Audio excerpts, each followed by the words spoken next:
chaque fois c'est la même chose quand on dit qu'on part en tour du monde. On a une avalanche de questions, que ce soit notre famille, nos amis, nos collègues, sa coiffeuse. Tout le monde nous pose plein de questions. Les questions qu'on a le plus souvent, ça concerne déjà combien de temps on part. C'est là où on répond, on n'a pas vraiment de réponse parce qu'on n'a pas encore de date effective de retour. On n'a pas pris notre billet retour et on se laisse la liberté justement de choisir quand est-ce qu'on revient. Est-ce que notre famille nous manque et on a envie de revenir un peu plus tôt, de faire juste un saut de puce en France et de repartir derrière? Est-ce qu'on va partir 6 mois, 1 an, 3 ans? Est-ce que notre mentalité a changé et finalement c'est plus un mode de vie qui nous intéresse et on va peut-être revenir plus tôt que prévu? On sait vraiment pas du tout. On a pris le premier billet d'avion, on est à quelques jours de partir là quand on tourne cette vidéo et pour l'instant on n'a même pas le premier hôtel, on n'a rien du tout. On verra sur place. C'est vrai qu'on n'a même pas le premier hôtel. Faut pas le dire à mon père.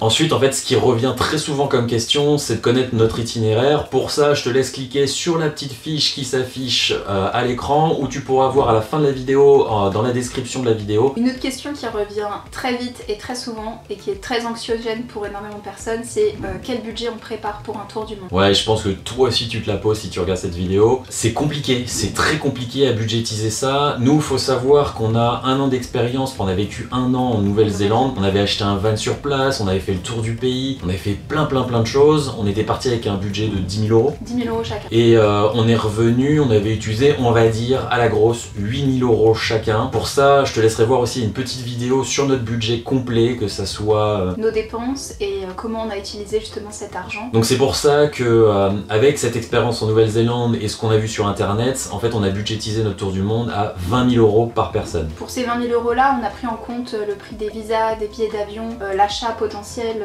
d'un véhicule en Australie et une assurance maladie pour être à l'étranger. Donc ça c'est des gros postes de dépenses qui sont pas compressibles et à partir de ça on a extrapolé un petit peu. Bah après faut pas vous inquiéter quand elle dit on achète un véhicule, faut savoir que si tout se passe bien et qu'il n'y a pas de souci, on le revend après. Donc il y a peu de pertes au final, même si vous perdez 1000 euros, c'est archi rentable quand vous partez plus de 3 mois, il vaut mieux acheter un véhicule que de le louer. C'est pas de l'argent perdu. C'est un investissement qui va vraiment te permettre de retomber sur tes pieds à la fin en espérant que tout se passe bien sûr. Par contre c'est pas un investissement comme l'immobilier, ça prend pas de la valeur.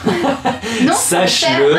Sauf si tu l'achètes en moment où il y a moins de backpackers qui arrivent dans le pays, par exemple en hiver, et que tu le revends l'été quand beaucoup de backpackers arrivent, parce que là il y a beaucoup d'offres et de demandes, et du coup les prix, on va dire, augmentent. Mais voilà, t'attends pas que ça soit comme l'immobilier à te faire de la thune quoi. Tu vas pas avoir de plus-value sur ton véhicule, mais si tout va bien, tu vas pouvoir le revendre et en fonction de la période, tu vas pouvoir jouer sur le marché et le vendre soit au même prix que tu l'as acheté, voire un peu plus cher si t'es un peu joueur, ou moins cher si tu pars à une mauvaise période où il y a peu d'arrivées de touristes et peu de personnes intéressées pour acheter un van. Une question qui arrive très souvent après, c'est comment on va faire avec notre travail, si on va prendre une année sabbatique et si on n'a pas peur de ne pas trouver du travail à notre retour. Alors moi je suis dans la fonction publique, donc ce qui s'est passé c'est qu'à la fin de mon contrat j'ai décidé de ne pas re-signer un contrat. Et t'as pas peur de ne pas trouver du travail à ton retour? Pas du tout, je sais que c'est un métier dans le social en tant qu'éducatrice où on peut retrouver rapidement du travail. Voilà, puis en fait, comme on vous a expliqué juste avant, nous on n'a pas de date fixe, donc c'est pour ça qu'on a vraiment décidé de quitter notre travail et pas juste de faire une année sabbatique pour vraiment avoir une certaine liberté. Contrat liberté, tu suis. Pour le retour, franchement, pas de pression, on verra à ce moment-là. Dans nos métiers, je pense qu'on n'a pas trop de mal à trouver du travail. Et finalement, cette année-là, je la vois vraiment comme un tremplin aussi, même au niveau professionnel. On vient avec des aptitudes complémentaires, que ce soit personnel, mais ça va rejaillir sur notre vie professionnelle derrière. Voilà, parler anglais, parler espagnol, ne pas avoir peur de l'inconnu, savoir prendre les informations très rapidement et faire face aux imprévus. C'est quelque chose qui, dans ta vie personnelle, t'est très utile, mais dans ta vie professionnelle, c'est un atout aussi. Puis je pense qu'on va vraiment changer, tout dépend combien de temps on va vivre à l'étranger, mais et puis peut-être qu'on pourrait travailler aussi à l'étranger, pourquoi pas, vivre des expériences uniques. Donc on n'en sait rien, pas de pression, on verra plus tard. On reste dans le domaine du travail, sur le fait de travailler sur place. On nous pose la question aussi, est-ce que vous comptez travailler, mais qu'est-ce que tu comptes faire, est-ce que ton diplôme est reconnu là-bas? Alors effectivement, moi j'aimerais bien travailler personnellement, déjà pour l'expérience professionnelle, je trouve ça hyper intéressant aussi de vivre cette expérience, et en fait c'est un espèce de cadre aussi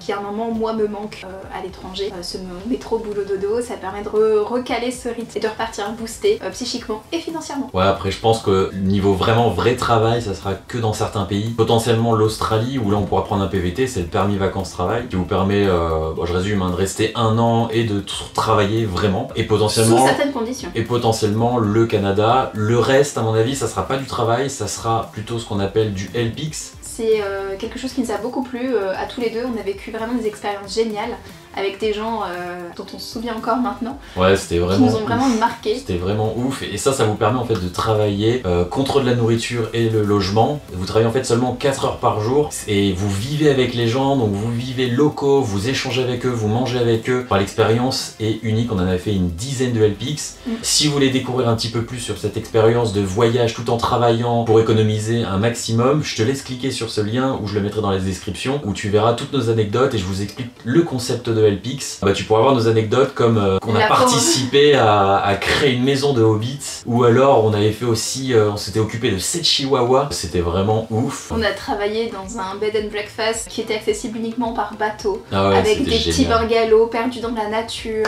voilà, pas de réseau wifi, voilà, rien que la nature, la mer et les requins. D'ailleurs j'avais pêché un requin. Enfin voilà, le LPX, c'est vraiment une expérience cool pour les longs voyages. Vous êtes avec les locaux, vous travaillez pour eux, mais vous pouvez continuer à voyager parce que vous travaillez le matin et l'après-midi vous voyagez. Donc c'est vraiment une expérience géniale, ça améliore énormément votre anglais ou la langue du pays, donc je vous le conseille énormément. Le LPX, c'est vraiment une mentalité qui est différente, où les gens sont vraiment pour accueillir des gens qui connaissent pas chez eux, donc déjà on met un pied dans leur intimité. Nous on a eu que des bonnes expériences où on était vraiment intégrés à la famille, en contact avec certains encore, 5 ans après. Se voir progresser en anglais aussi, parce qu'au début on est tout timide, on reste un peu dans notre coin, et finalement au fur et à mesure du temps qui passe, on se rend compte qu'en anglais on progresse, qu'on progresse aussi, on a appris des nouveaux skills aussi.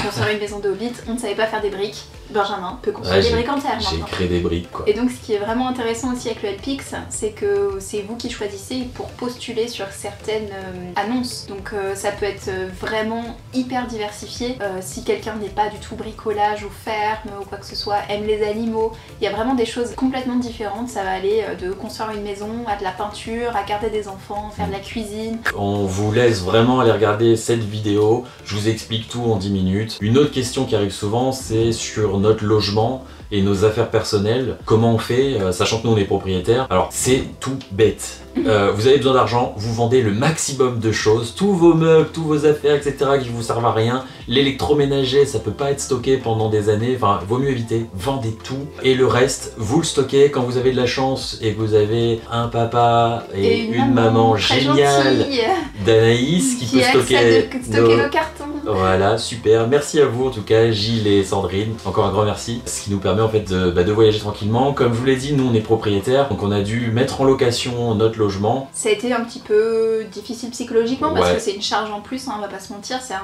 fait un petit peu peur. Mais voilà, on a fait ce choix-là et finalement ça s'est très bien passé. Ouais, tout est géré par une agence immobilière, comme ça on n'a pas trop de soucis à se faire pendant qu'on voyage. Une question qui nous a été posée il y a pas très longtemps, par ma grand-mère je crois, c'est si on était sûr de pouvoir se supporter tous les deux en voyage. Pour 1 an, 2 ans, 3 ans. Et en fait tout ce que j'ai trouvé à lui dire c'est que on l'a déjà fait une fois en Nouvelle-Zélande et ça s'est très bien passé. C'est vraiment qui tout double, soit vous entendez super bien et enfin voilà ça marche, vous trouvez votre, tu sais le comment t'allais dire, ouais, un certain rythme, parce que ouais vous allez découvrir des choses qui sont pas pareilles quand vous vivez dans une maison que dans 2 mètres carrés, mais voilà, soit ça passe, soit ça casse à mon avis. Après ça s'est très bien passé pour notre couple et je trouve qu'au contraire ça nous a beaucoup rapprochés. Finalement c'est un truc aussi qui me manque quand on est revenu en France, où justement devoir le repartager avec sa vie professionnelle, avec d'autres personnes à côté, ça me manquait en fait d'être avec lui tout le temps, c'était mon soutien, ma béquille sur qui je pouvais compter tout le temps. C'était Raphaël. Poupée. Parce que ouais, il faut être prêt à se laver sur des parkings avec une douche solaire à l'arrache. Intimité, elle est là, hein. Si y en a qui sont chauds dans des vannes, vous pouvez avoir des toilettes, espèce de toilettes sèches et faire pipi pendant la nuit alors que l'autre il dort juste à côté. Ça on l'a pas fait. Nous on l'a pas fait, on n'en est pas arrivé jusque là. Parce qu'on voulait pas les vider ces toilettes justement. Le petit caca pendant que l'autre dort, non on n'en est pas jusque là, on allait à chaque fois dans les toilettes donc fallait sortir petite doudoune. Mais bon voilà, il faut savoir qu'il y a quand même des petits trucs, hein, se laver des fois à la casserole, le mode rules, mode backpacker, le mode voyage. Mais bizarrement, on en redemande. Je crois qu'on est un peu fou. C'est la galère de vivre des fois comme ça, mais c'est aussi super kiffant quoi. Oh, tu te rappelles nos premières douches chaudes quand on est revenu en France? Ah c'est royal, quand vous trouvez une douche chaude c'est royal. Après on a beaucoup de phrases du genre t'as raison de faire ça tant que t'as pas d'enfant. Tu as de la chance. Alors déjà, stop, c'est pas de la chance. Gagner au loto, c'est de la chance. Nous, ça fait quelques années maintenant qu'on économise. Et en fait, pour vous, je vais laisser même Anaïs vous raconter la petite anecdote de pourquoi et comment en fait on est arrivé à faire le tour du monde. Et vous allez voir, il y a une histoire de ouf. Ouais, donc pour la petite histoire, on est revenu de Nouvelle-Zélande. Benji devait juste passer son diplôme en anglais. Voilà. Pour valider mon master, en fait, il fallait que je fasse un petit oral en anglais et tout. Et la Nouvelle-Zélande m'a fait énormément du bien. 18 sur 20 les gars. Parfait. Et on devait rester 6 mois et repartir. Et finalement, on a tout mis dans des cartons à nouveau. On a tout préparé à nouveau. On a dit au revoir à tout le monde, encore. Et on est allé voir sa mère dans le sud de la France, avec juste un petit sac à dos pour passer une semaine chez elle et profiter d'elle avant qu'on se voit plus pendant un petit moment. Parce que la semaine juste après, enfin le week-end juste après, on partait prendre l'avion pour le tour du monde. Pour resituer un peu le truc, on était en 2020, début 2020, on est revenu en 2019 de la Nouvelle-Zélande, fin 2019. Et on a retravaillé 6 mois, on avait repris chacun un CDD et arrivé ce week-end où on était chez ma mère pour lui dire au revoir pour partir faire le tour du monde. Donc excitation. On avait notre PVT. PVT Australie, 2 billets d'avion parce qu'on commençait par la Thaïlande, puis après l'Australie, un mois et demi après.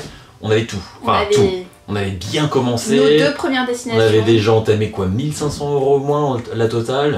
Et là, c'est le drame. Le confinement 2020. À une semaine près, on n'était plus là. Ouais, le week-end d'après c'était le départ et au final confinement, plus d'avions qui décollent de France, tout s'écroule, on avait tout vendu etc. On n'avait plus d'appartements, on avait tout remis dans des cartons, on avait dit au revoir à tout le monde. Après on était préparé un peu plus à l'arrache parce qu'on revenait déjà de la Nouvelle-Zélande donc on n'avait pas tout récupéré. Donc c'était l'avantage. Et là du coup, avec le confinement, on s'est dit, et que le Covid, on savait pas ce que ça donnait à ce moment-là. Et combien de temps ça allait durer? Et ouais, combien de temps? Et ça a duré pas mal de temps. Et du coup, rebelote, on s'est dit, allez, on retrouve du boulot, on achète une maison pour éviter de louer. Mais en fait, on a utilisé ce temps du confinement pour faire un deuil de notre voyage. Et décider ce qu'on allait faire par la suite. Donc déjà ça a pris un peu de temps parce que forcément on avait projeté tout notre avenir là-dessus. On avait projeté nos 2 ou 3 prochaines années sur un voyage. Ouais. Et là d'un coup on se retrouve sans projet, ni à moyen, ni à long, ni à court terme. Et ce qu'on a décidé de faire, c'est d'utiliser l'argent qu'on avait pour notre voyage pour investir en immobilier, acheter une maison, restabiliser notre situation et pouvoir partir sereinement ensuite. Donc nous voilà aujourd'hui, 20 jours avant le départ. Nous revoilà. J'espère que maintenant il n'y aura pas un confinement, un Covid-26 ou je ne sais quoi, un tremblement de terre ou n'importe quoi. Une guerre, un problème dans les avions. Une question qui revient aussi assez souvent, c'est si on n'a pas peur de tout lâcher, de tout quitter, de quitter notre mode de vie actuel, simple, facile. Est-ce que t'as pas peur de faire le tour du monde? Parce que mine de rien c'est incertain, on sait pas trop où on va, on sait pas quoi s'attendre. Donc clairement si, il y a un peu de peur quand même derrière, on sait pas trop ce qui va se passer, mais il y a l'excitation qui arrive. Moi ce que je dis à tout le monde, le plus dur dans ce genre d'aventure, et c'est ce qu'on a vécu quand on a fait la Nouvelle-Zélande, c'est de tout quitter. C'est vraiment le plus dur. Mais à partir du moment où vous prenez... C'est décidé. Vous avez décidé, mais surtout à partir du moment où en fait tu prends ton billet d'avion, tu prends juste l'aller, t'as ta date et du coup ça t'aide à planifier tout le reste. Du coup let's go, tu le prends au moins 6 mois à l'avance et là t'as le temps de préparer tout, tes trucs administratifs, préparer tes vaccins, enfin voilà, t'as le temps de tout préparer après. Il y a forcément des moments de doute, des moments où on découvre des choses, où d'un coup on se met un petit coup de pression parce qu'il y a un truc qui se passe pas comme prévu. Et après c'est l'avantage aussi qu'on soit à 2, c'est qu'on peut se soutenir l'un l'autre et dès qu'il y en a un qui a un petit moment de doute ou qui a un peu peur, l'autre est là pour le soutenir et vice versa. Si vous avez la moindre question, n'hésitez pas à les mettre en commentaire, nous on se fera un réel plaisir d'y répondre. Parce que si toi aussi t'as ce petit mais, tu vois, t'as envie d'aller faire le tour du monde, t'as envie de voyager, de faire un PVT ou n'importe quoi, mais t'as un mais, tu vois, genre... oui mais... Oui mais... Je sais pas... voilà, n'hésite pas à le mettre en commentaire, on t'y répondra. Ce qui est hyper intéressant aussi, ce serait que vous nous disiez si vous avez aussi ces petits doutes, ces petits moments de questionnement et que nous peut-être on puisse vous aider, vous répondre ou vous expliquer comment nous on a fait pour aller dans cette démarche là. Et c'est pas toujours facile d'en parler parce qu'il y a beaucoup de gens qui vont peut-être vous dire... vous submerger de questions et de pensées négatives. Après nous, le voyage qu'on a eu, on a eu que des bonnes expériences, peut-être eu de la chance. On a eu des galères quand même. On a eu des galères, certes, mais c'était pas des mauvaises expériences, il s'est rien passé de grave. C'était au contraire un moyen de grandir, d'évoluer, de se développer, de repousser ses limites. Et moi je le voyais vraiment comme quelque chose de positif. Mais c'est vrai que quand on est tout seul à avoir cette volonté-là, je comprends que ça puisse être compliqué et peut-être qu'on a besoin d'un petit coup de pouce positif de quelqu'un. Donc n'hésitez pas à mettre des petits pouces sur la vidéo pour donner des coups de pouce à Contraire Liberté Et à tout le monde, mettez des commentaires. On se retrouve pour des prochaines vidéos et pour une prochaine aventure et pour suivre notre tour du monde. Cœur à vous, les gars. Cœur à vous. Non, c'est des cœurs comme la lancée. Cœur des-